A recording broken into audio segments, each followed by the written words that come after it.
Oh, hi! I didn't see you there. I'm Philbert D, and I still haven't seen the Oscars. No spoilers, please. This is Phil on Films. This week, we're reviewing Second Coming, Familia Blondina, and the Netflix film High Flying Bird. Sabi nila, ang bagong bahay, parang bagong kilalang tao. Jodi Sta plays Bea, who's in a relationship with widower Paolo, played by Marvin Agustin. Paolo has a young daughter, Aimee, played by Angelica Ulip. Aimee isn't dealing well with the loss of her mother and is resistant to Bea's efforts to bond with her. It turns out there's a lingering presence in their home, turning that tension into something much more dangerous. Ikaw na ang bagong mami ni Aimee.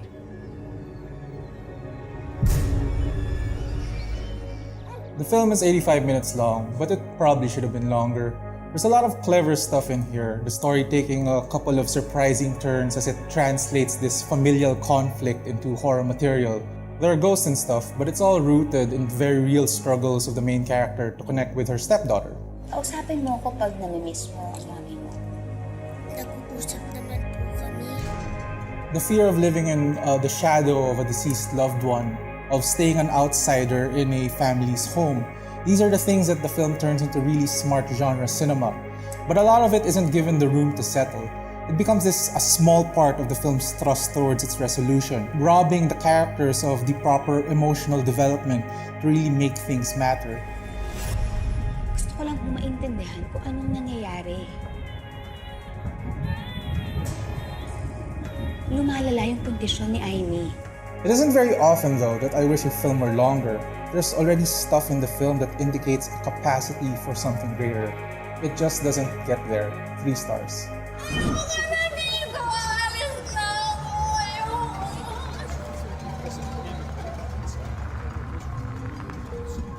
Once upon a time, may isang prom-day girl named Cindy na may nakilalang American Prince Charming. And they married. Buntis ho ako.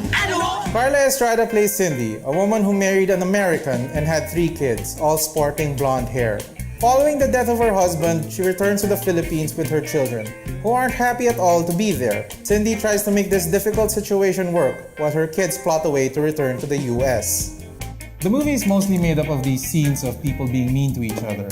The comedy is largely mined from insults at the expense of characters for being too dark or too ugly or too fat. Matakaw na sa lalaki, matakaw pa sa kanin, kaya mataba! Aksidente lang mo, hindi aksidente yung balakang mo, no? Of course, at the end of all this, the film gets totally maudlin, reaching for sentiment that it totally doesn't deserve. Nagsakripisyo ako para sa'yo. Anong sinakripisyo mo, ate? Hindi ako nakapagkulehiyo ng dahil sa'yo. LV, hindi ka naman talaga pumasay. The drama at the end is founded on the relationship between the mother and her children, but we hardly get any scenes of them together.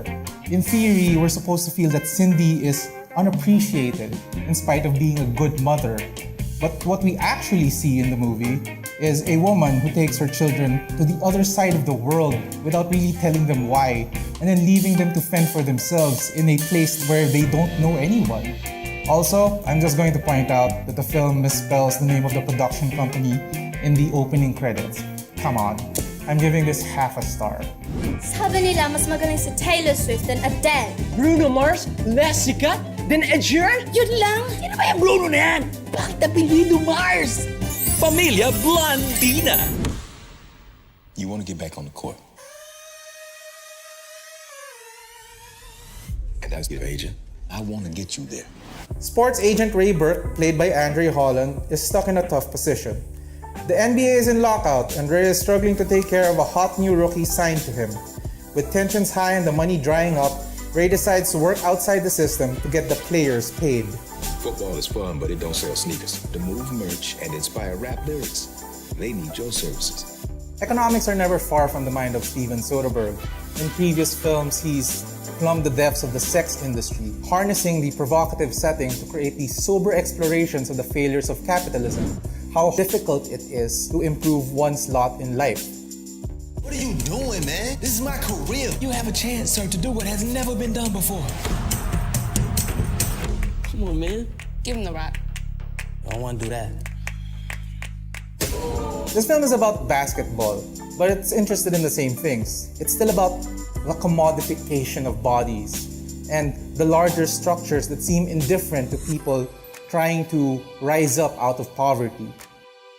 This might seem like heady stuff, but because it's Soderbergh, it's zippy and it's fun and it runs like a heist. And he shot it on an iPhone, which doesn't limit the cinematography at all. If anything, it just makes me feel like I'm not applying myself enough. The film doesn't quite maintain its live wire energy all throughout, but it still gives audiences plenty to chew on as it reveals the games behind the game. 4.5 stars. Don't let them fool you.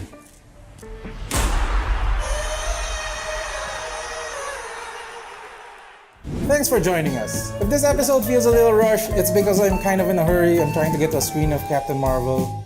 Like and subscribe, leave a comment, do all the internet things, and until next time, goodbye internet, go watch Roma.